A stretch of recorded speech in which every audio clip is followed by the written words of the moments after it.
Association ఏర్పాటు చేసి అందరము అవసరమైనప్పుడల్లా వచ్చి అసోసియేషన్తో సంప్రదించి ఈ సమస్యలకు పరిష్కార మార్గం కనుగొనాలనే ఉద్దేశంతో అసోసియేషన్ ఏర్పాటు చేసుకోవడం జరిగింది.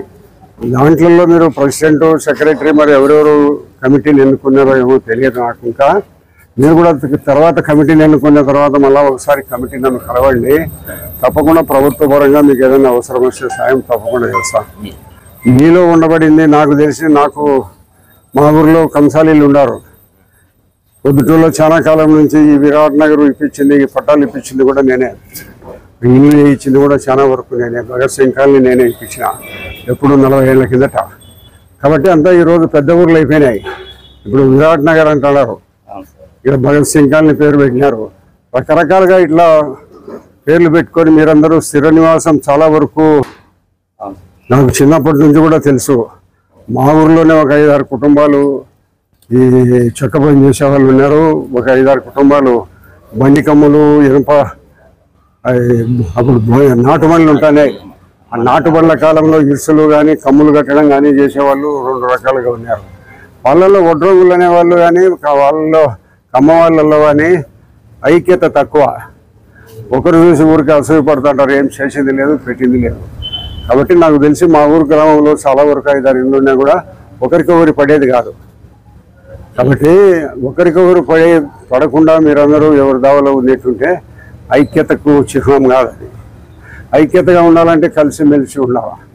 ఒకడు కలెక్టర్ ఉంటాడు,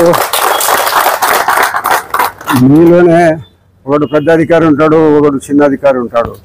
మనం బయటకు వచ్చినాక కులం దానికి ప్రాధాన్యత, అంటే వాడు పెద్దోడు కావచ్చు, ఇంకొకడు చిన్నోడు కావచ్చు. మీలో ఐక్యత అనేది చాలా తక్కువగా ఉంది.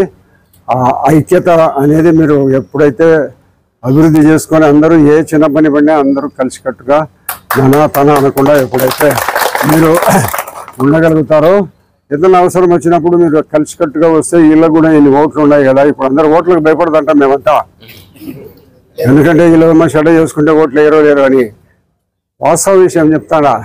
కాబట్టి మీరందరూ కూడా ఐక్యతగా ఉండి ఏదైనా ప్రభుత్వం పనులు కానీ మీ యొక్క కుటుంబాల్లో సమస్యలు కానీ ఏదైనా వచ్చి చెప్తే దాన్ని పరిష్కరించడానికి నా వంతు సాయం తప్పకుండా చేస్తాను. కాబట్టి మీరు అందరూ ఏదన్నా చిన్న చిన్న పొరాపచ్చలు ఉంటే కూర్చొని నలుగురు మీరే మాట్లాడుకొని సమస్య పరిష్కారం చేసుకోండి. ఐక్యత అనేది ఉంటే మనం ఏదైనా సాధించగలం. ఆ ఐక్యత మీలో ఉండాలా. అసోసియేషన్ పెట్టుకున్నారు, అసోసియేషన్ ఏదైనా ఒక అవసరాలు వస్తే మీకు సంబంధించినట్టు ప్రభుత్వం ద్వారా కానీ లేదా మీ ద్వారా కానీ ప్రభుత్వం ద్వారా ఏదొచ్చినా నేను మాట్లాడి చేసేదానికి సిద్ధంగా ఉంటాను. మీలో మీ సమస్యలన్నీ కూడా మీరు కూర్చొని మాట్లాడుకుంటే మనము సర్దుబాటుగా పోతే సాధించలేదు లేదు. నేనెందుకు వినాలంటే దాన్ని ఎవరు ఏం చేయలేరు. ఐక్యత అనేది ఉంటే మనం ఏదన్నా సాధించగలము. కూర్చొని ఓపికగా అందరూ మాట్లాడుకొని మీకు కుటుంబాల సమస్యలు కానీ ఏ సమస్యలైనా, ప్రభుత్వ సమస్యలు అయితే నేను తప్పకుండా మీకు అన్ని రకాల సహాయం అందిస్తాను.